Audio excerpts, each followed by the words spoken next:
এই যে প্রতিদিনের মতো আমার ভাত যথারীতি ফুটছে, আমরা গরম ভাত খাই বলেইছি। আর এই যে সকালবেলা আপনাদেরকে দেখালাম যে বাগানের পালং শাক দিয়ে বড়ি দিয়ে পোস্ত আজকে।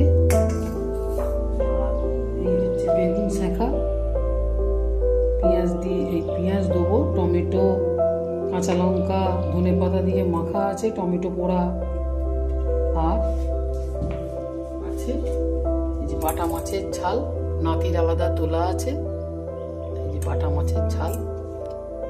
আজকে এটাই আমাদের লাঞ্চের মেনু। আর হচ্ছে রাত্রেবেলা দেখালাম এই যে আমাদের ফুলকপি দিয়ে, বেগুন দিয়ে, ধনে পাতা দিয়ে রাত্রেবেলার তরকারি। এটা দিয়ে রুটি, আর শীতকাল খেজুর গুড়, এতেই কমপ্লিট রান্না।